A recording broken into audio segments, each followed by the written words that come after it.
What is going on, guys? This is Drazu here, coming at you with one more commentary before we start our second ever MBL event called the Reawakening. Um, I like the image for it. It's got Razul on it, or should I say Drazul? Anyways, so yeah, it's the second MBL event, and we are reawakening after 3 months of inactivity, and we've got some new people coming to the battlefield, and it's going to be a lot of fun. And I've got some new stuff to to throw in because obviously I made a video a while ago that said how to beat Drazu in MBL, and that's not gonna that's not gonna hold for this tourney. I'm not gonna make that hold this tourney. I'm gonna switch some things up. So that's gonna happen. And anyways, I'm showing you guys this battle here because if you were able to check out the HP before that first turn went, it's 2400 to 3000. I'm facing a 3000 HP pet, and I'm sitting there at 2390.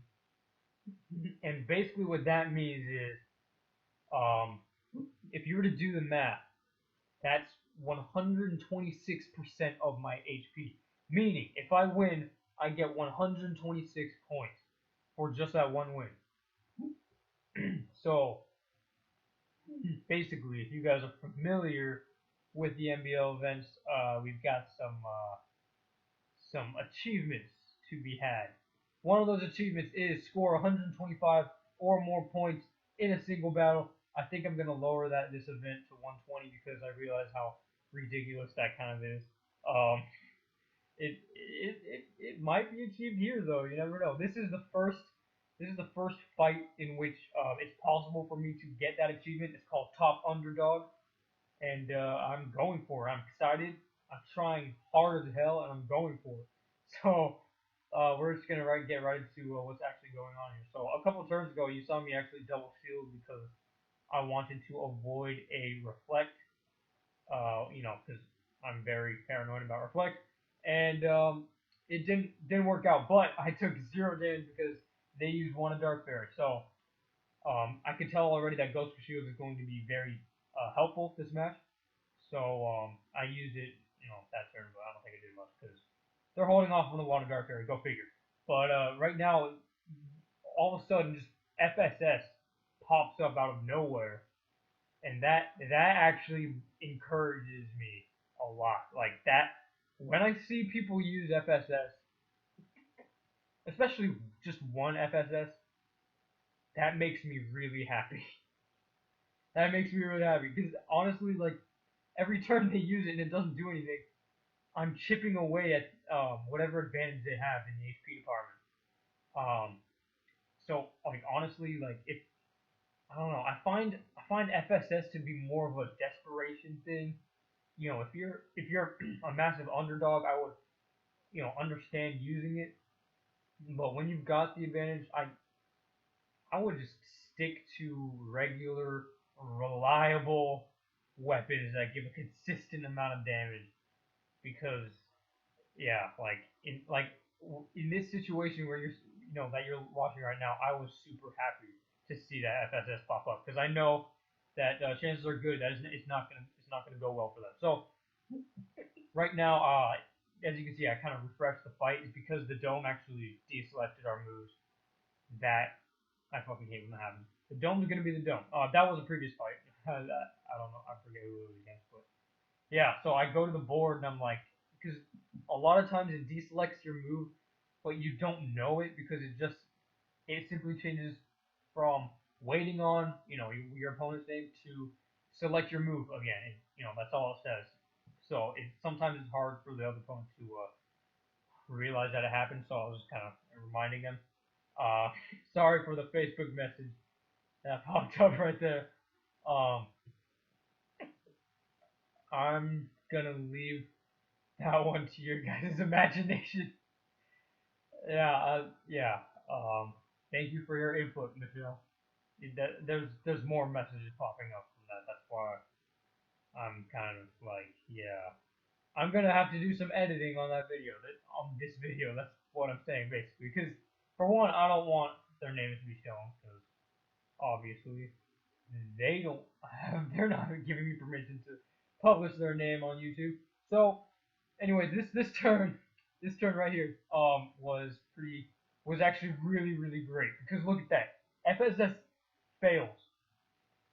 Scroll freezing is used, which I'm at a comfortable HP level, and it doesn't provide any offense. If FSS hit strongly there, things would have been way different.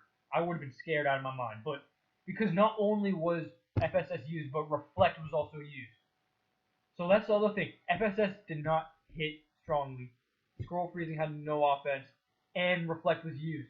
So, and I actually don't know if I was all that offensive that turn. I don't remember. But point is, I didn't lose that turn by much at all. So now I'm thinking, holy shit, I don't have to worry about Reflect anymore. Now I'm going for my own KO move. I'm using Reflect, going all out offensively, and going for the TDK freeze and KO combination. And as you can see, TDK does freeze. Reflect gets something out there. But honestly, because that HNMS was up and because the FSS did not hit strongly, Reflect could have been better. And as you can see, it needed to be better. I can't see right now what HP that is, but holy shit, that makes me mad. Especially when you're going for an upset, a major upset in the HP department. You don't want them to get full potential out of their healer, because that reestablishes their HP advantage, essentially. You want them to heal early, and I want to have my freezer post heal. God damn it, especially when it's TDK. So that didn't work out well for me at all, which was very unfortunate. But I'm just gonna heal now, anyways. And yeah, that group chat. There's a story behind that group chat. Okay. It's a story that I'm not going to get into. Not right now, anyways. Or ever, anyways. So, yeah. So I heal and I use G shield. That's something I rarely do. I shield while healing at the same time. But I end up doing that, and luckily one of Dark Fairy was used, so I completely blocked for one of Dark Fairy. But look at this shit right here. FSS hits strongly, and over a third of my HP is taken away just like that in one turn. Holy shit. So, yeah, FSS is scary. It's even scarier when it's post-heal, because that's when, moves start to matter more. Like, yeah, that was scary. So, but miraculously, I'm still kind of even here. So, we're getting into the final stages of the match here, and I'm not down by that much at all. I'm hoping I can block one of Dark Fairy again, because as you can see, they're starting to get a little more comfortable with using it. So that's exactly what I do. And look at that. Holy shit, look at that. G Shield. Thank you. Thank you. That is how you deal with one of Dark Fairy, ladies and gentlemen. That is how you do it. Holy fucking shit. So I've got momentum here because I'm following it up with the thick smoke bomb screen, and along with attack fee, which they don't have a counter for. That was one of the main reasons why I was able to chip away, is because they had no counter to my attack fee. So I was like, if it's not broken, don't fix it. I'm not, if my strategy's working, I'm not gonna stop. I was concerned they were gonna use thick smoke bomb or T tier there, so I put up a little bit of defense. I had the physical defense from the FOS and Shade, but I still wanted to keep up offensive pressure, so I really, I kept with it, and they ended up not using T tier there. It was very obvious they were going to use it there, though. So I use HNMS because I don't have to worry about one Dark Fairy anymore. And look at what happens. The FSS does not hit strongly. There's a total of one icon that is hit and deals damage throughout, both both of those moves, and I'm able to close it out. I'm able to close it out and not. I'm able to avoid the draw. That's what I'm saying. Not get the draw. See, yeah, it's much better to say. I simply avoided the draw because of the fact that FSS did not hit strongly again. So I think the moral of the story is FSS is not good. I honestly I wouldn't use FSS. I like being in control of my weapons. I like having my weapons be reliable to a certain extent. So yeah, I got 126 points. I got top underdog, and that was a crazy ass victory. Yeah, I'm gonna block out all those names from the group chat. Sorry about that. So I'll catch you guys later. I hope you guys enjoy the event. I'll catch you guys later. Bye.